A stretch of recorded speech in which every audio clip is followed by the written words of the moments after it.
So welcome back to my channel. So this was the trade which I took on Nasdaq. So if you guys can see that from 8 o'clock it made a range, okay, and after making a range at 9:30 it gave a manipulation over here. It took all the stop losses right over here and then it shot towards the upside. Okay, so if you are older on my channel, you guys know that I teach a lot about liquidity and stop loss hunt. So this is the prime example of stop loss hunting. So suppose let's look at it in a perspective of retail traders. Okay, so if we look in a perspective of a retail trader, we can see that this is a demand zone and this is a supply zone over here. So you guys can see that whenever a retail trader will see that price is coming at the demand zone, he will try to buy from here. Okay, and whenever he will try to buy from here, everybody knows that where he will put his stop loss. His stop loss will be a little bit below of the structural low, right? And his target will be this relative, like this supply zone, okay, or he will be looking for new higher highs. So then what happened? Market went down, took all the stop losses over here, and then it went back up and took the buy side liquidity. And what's the buy side liquidity? The stop losses of the traders, those who are looking for sells on this supply zone, okay, and where the stop losses will be of those traders. Exactly, the stop losses of those traders will be above of the structural high, right? Because they can see the price got reflected from here once, so it can happen one more time. But no, okay, price went up, it took the buy side liquidity, it took lots of stop losses over here, and then what happened? It took another dip, and now there were some people, those who were thinking that this is a demand zone over here, but this wasn't the demand zone. Okay, so the guys those were thinking that this is a demand zone over here, they will take a buy at the starting of this demand zone, and where their stop losses will be. Yes, their stop loss will be of the structural low right over here. So now they will place the stop loss, and what happens? In straight one candle, price goes and takes the stop loss. Okay, now this was the retail perspective, and now let's see it in a smart money concepts perspective. The trader who looks market differently, and he knows that how the stop loss hunts goes, like how the big people, the market makers, how they move the market. Okay, so now you're waiting for your time. That's the first thing. Okay, first you should know the overall bias. So what's the overall bias? So to know about the overall bias, you should go on high time frame, and this is the indicator which I use. It shows me the time period. Now we are on a high time frame. You can see the price has taken this low over here. So now we are expecting price to go high, and it filled a gap right over here, I guess. Yeah. So it tapped on this gap and it took the sell side liquidity because people were looking for buys on this support level. Okay. Now we know that price has filled this in London session, and now in New York session, what the price will do? Price will make another higher high, right? It will go high and take the buy side liquidity right over here and right over here. So our bias will be bullish. So this is how we consider our bias. We'll go on high time frame and we'll look for the buy side liquidity and sell side liquidity. Okay. And now let's go on smaller time frame. So now our bias is bullish. So that's why we're considering sell side liquidity hunt. Okay. Like the stop loss which are on the sell side. We will not take the trade from the buy side. Like we can take a sell from there, but it should be a scalp. Like we should not hold the trade for long. Okay. But to hold the trade for long, you should consider this sell side liquidity. Okay. Because overall bias on high time frame is bullish. So now you can see over here that we waited for the market to reach till silver bullet, right? And now what happens? We can see that at 9:30 all the manipulation has started over here, right? The manipulation has started over here at 9:30. It took the sell side liquidity and then it went up and to the buy side liquidity, and now it came back one more time to take the sell side liquidity, right? So now we will look for price to go and take the buy side liquidity. Now we can see that there's a big good move over here, and this is this inversion fair value gap, right? So we can, as a smart money trader, what he will do, he will just place his buy limit at the starting of the inversion fair value gap, okay, and his stop loss will be below of the structural low, right? And now his target will be this structural high, right? This will be his first take profit right over here. And now his final target should be this previous day's high, right? His final target. So his target would be like this, 1:3, right? So now what happened? Price came back to that inversion fair value gap. It filled the gap over here, okay, and then it starts to go up in this ICT silver bullet. Look at the time below. It's 10 o'clock, and you got the great entry at the 10 o'clock right over here. And price gave a good tap, and then it went up for the buy side liquidity, right? And now you can see that it went up. It went up like for in afternoon session also.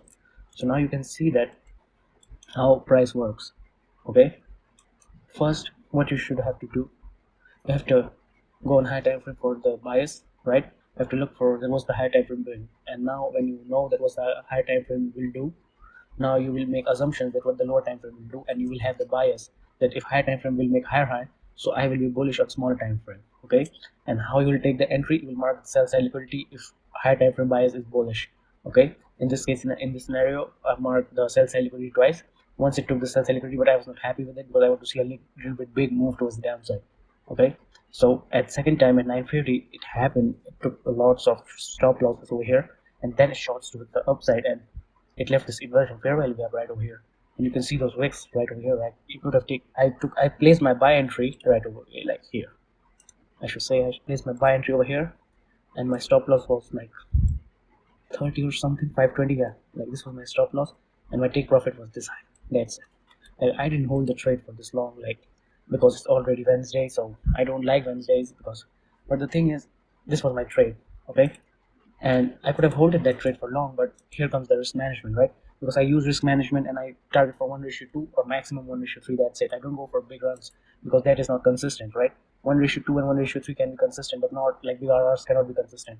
So over here, you can know that how the stop loss hunts happen in the market. It happens every day, okay? And now let's go on this day, and if you can see over here that this was a choppy market on that day, like nothing is going on with this, but you can see that this big move started, okay, at 10:41, and you can see that there was this low over here. What happened when price went down into this low? Kept on going up, right? And there was this demand zone for retail traders, like the traders, those who trade with their retail perspective. You can see the price gave a good rejection from this demand zone, okay? Now they will be looking for another buy over here, and where the stop losses will be of those traders. Yes, below this orange box, like they will place the stop loss right over here, and their take profit will be whatever. We don't know about that. But what price do? It went down. It showed them that price is doing like break and retest something, so their stop loss was taken over here, and then price made them expect that price will keep on falling down by showing this type of moves over here, like a break and retest, like bearish engulfing. So like those retail traders, they sold, right? They went short over here. But as a retail perspective, it's a good thing. But as a smart money concept trader, you know that overall bias is bullish, and this is a clear stop loss hunt going on, so you will look for bias. Okay, so now you can wait for a good move like this, and you can use your optimal trade entry, right? Either you can use your optimal trade entry, or you can take trade from this fair value gap right over here. Okay, and I should show you more examples of this thing happening every day.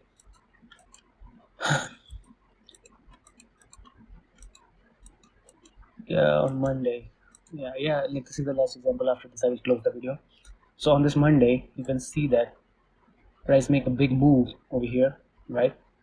And then what happened? From here it went up, down, another higher high, all of a sudden lower low. So now this thing will be the higher high, not this, because this was the last two upward candles before the price went down into the stop losses, right? So now retail trader will think that this is the demand zone. Okay. Oh, I'm sorry. Like it's a supply zone, right? So now they will place their sell orders right over here, and where their stop losses will be a little bit above of the structural high, right? And some of them will be like they'll think like let's place it over here. They'll make profit on that day. Okay. So now they'll make profit. Like those traders will make profit. Those who put their stop loss a little bit higher. Okay, but there are some traders like those who are greedy. Like everybody's greedy in trading, right? So they will place the stop loss a little bit for more risk or reward, right? They will place the stop loss a little bit above of the structure. Then what happened? Price went up and took the stop loss. But as a smart money trader, you know that this is a liquidity hunt, right? Price went down, and now you will be saying, yo, like you should take this high as a consideration. Why are you taking this high over here as a consideration? Because this high was the last high before taking the sell side, right? So that's why I consider this high. So after that, what happened? Price went up to the buy side liquidity, and then it kept on falling, and then it went down into this low over here. Market. It took this low, and then it kept on consolidating. So this is how you look for stop loss hunts in the market. And it's Wednesday, and I'll make more video about this on Thursday and Friday, what happens in the market. And I posted it on Discord also about this thing. So if you want to join my Discord, I will put the link in the description. You can join my Discord from there, and you will get this type of updates on my Discord and on my Instagram also. So I hope you guys understood, and you guys like this video. And if you guys have any question about like what's going on, okay, like if you have any doubt, and if you think I've said something wrong, right, and if you have some doubt or something, anything in your mind, you can comment down below, okay, and either I will explain it in the comment section or I will make another whole video on it, okay. And if you have some personal questions, you can DM me on Discord or you can DM me on Instagram. So yeah, this was the end of the video. So until next time, wish you good luck and keep on making profit. Bye.